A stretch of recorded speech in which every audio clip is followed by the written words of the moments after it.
Okay, Dad.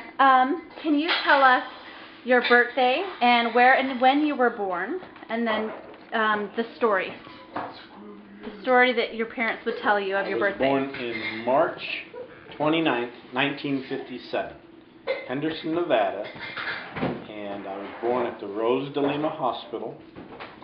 And my mom waited for me, or waited for her contractions to get pretty fast before she left, because we went to the hospital, and before Dad finished filling out the paperwork, I was born. We were there 15 minutes. That's not the and then story. I was born. Oh, what story do you want? I remember Grandpa telling me how Grandma didn't have a phone, and so she waited until Grandpa came home from work.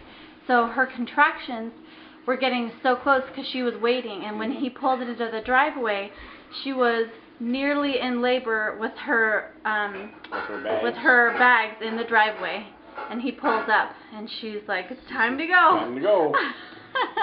And we lived pretty close to the hospital, so it was probably less than 10 minutes to get to the hospital.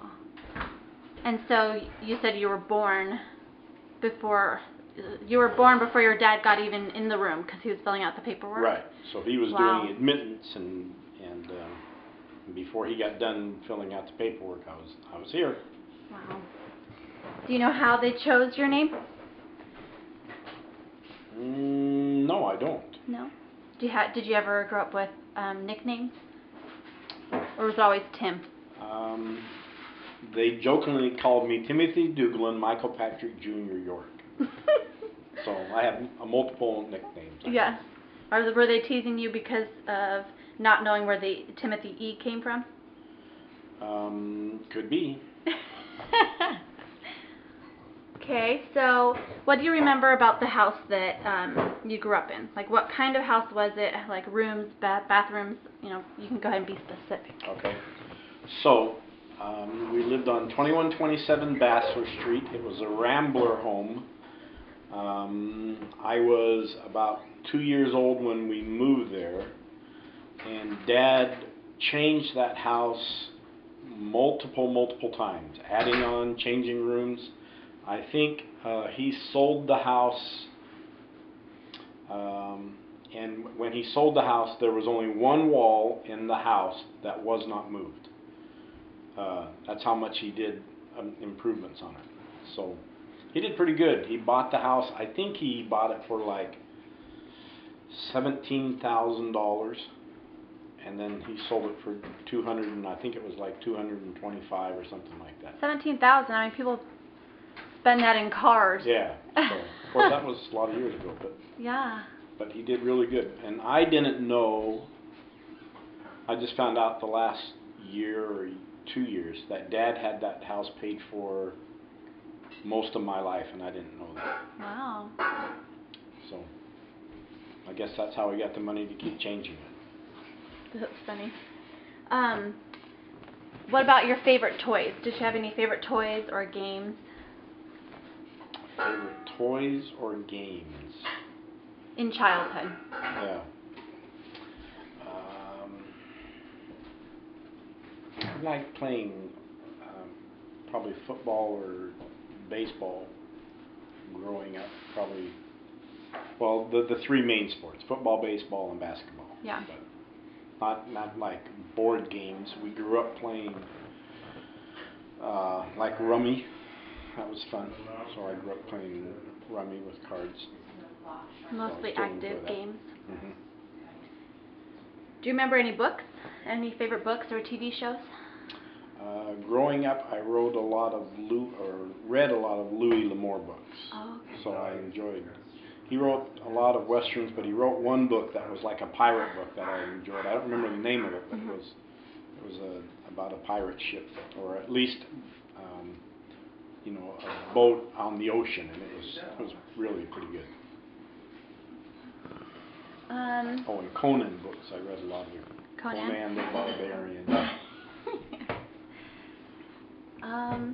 I forgot to ask you to name your parents and your siblings and maybe tell about them. Okay. So my dad, who is still alive at this point, he's in his early 80s, I think he's 83, Hugh John York, and then my mom, Donna, passed away. Donna Loveland passed away, must have been About 6 years ago. 6 years ago, yeah. Yeah, because so she passed away about 6 years ago. And then my mom was married before she met my dad and had 3 children, Bob, Langdon, and then Donna, Louise, and Ricky. They were all from her first marriage.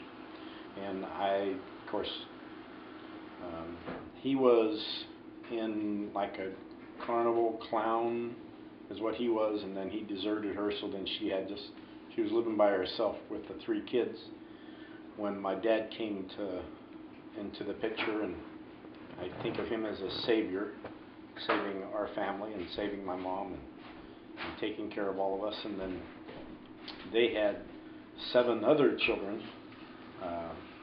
so a total of 10, and they had Johnny and Ronnie and then Debbie, Danny, myself, and James, and then Mark. So I think that's everybody.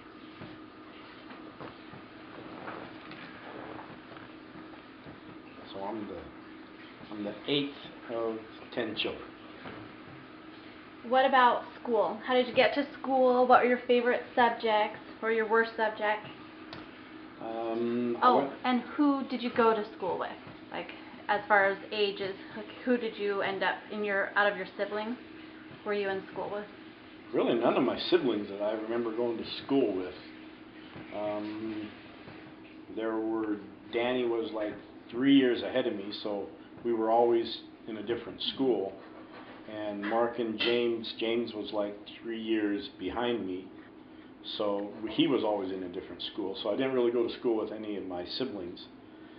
I had my kindergarten teacher at Williams. It was the name of the school. And then at first grade I started in a different elementary school called Fay Heron, and my kindergarten teacher then became the first grade teacher in Fairhaven, so I had her twice. So we joked her all the time that she graduated with us. Mm-hmm. So I went to Fairhaven as an elementary school, and then I went to J.D. Smith as a junior high, and then Rancho High School as my high school teacher. What were your favorite subjects? I was involved a lot in choir, so in my, out of 6 classes, probably 4 of them were in the, different singing groups, so it'd have to be choir. And what about your worst subject or your least favorite? Interestingly enough, probably English is probably what I didn't like the most. English or math, and I use math every day now, so kind of funny.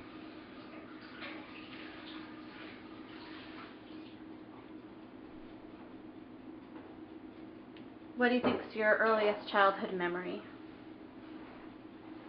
My earliest childhood memory would probably be kindergarten. I remember going to kindergarten. I don't think I remember anything before that.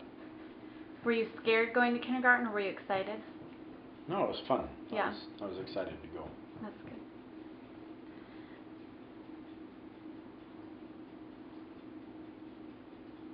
Who are your childhood heroes? Do you have any? Childhood heroes. My brother Johnny was my childhood hero. I remember being in elementary school, and I'm walking home, and I had to cross a desert, and a bully pushed me down and took my lunchbox. So then I walked home, and no one was there but Johnny, and I was upset, and I told Johnny about it, and he was like 9 years older than me, I think. And so, no, it had to be a little bit older. No, I think it was 9 years. Anyway, so I told him what happened, and he said, "Well, come in, get in my car, and we're going to go find this guy." And so he got me in his car, and we drove around. And of course, we didn't find him, but it just made me feel so good that my big brother would take care of me and want to make things right. So that was my first impression of a sibling being a hero. So I love that story. Did you have any pets? What were they and we their names? had lots of dogs, and we went through them pretty quick. So I don't remember a lot of names, but I just remember a lot of dogs, and they seem to always get hit by cars. So. Thanks a lot for bringing it up. Yeah. And then we had one dog that was a German Shepherd, and we had a chain link fence, and I remember he tried to jump the fence, and he didn't quite make it. Aww. And so it just kind of sliced him open, and that was pretty sad. So I remember that one, and then I remember specifically a little dog getting hit by a car and the skin being flapped open and you can see inside. Oh, that's so that was sad. So it's horrible. Yeah. But I'm over it. It's okay. Well, you totally suck at At being a dog? At taking care of pets. I'm sorry. Actually, I do really well. It was my parents that were really bad at it. Well, can you describe a typical family dinner? My mom made a lot of things. Well, some things that she made pretty regular was spaghetti. We ate spaghetti a lot. She did chili.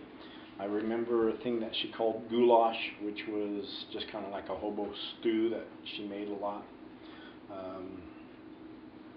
And with having as many kids as we had, I don't remember, there were sometimes that we were all together, but a lot of times there was like part of us there and part of us gone. Everybody being busy, especially with the age difference of all the 10 kids. So. What about how were typical birthdays and Christmases or any special traditions? Did you have any? Christmas was always fun if you can just do the math.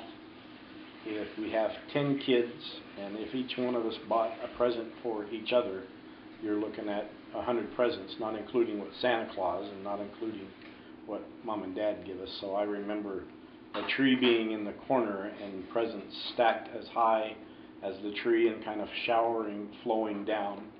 So I remember a lot of Christmases like that. And so there wasn't like a lot of expensive gifts, but there were a lot of small gifts that was just kind of fun.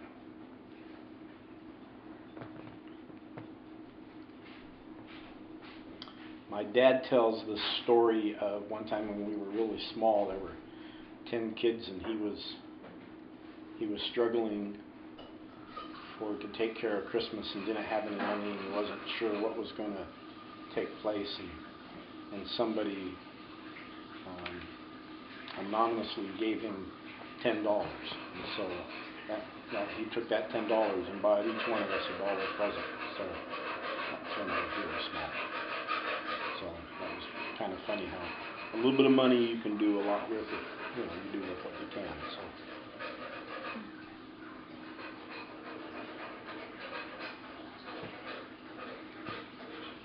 All right. Well, thank you. We'll have to do another video another time. Okay.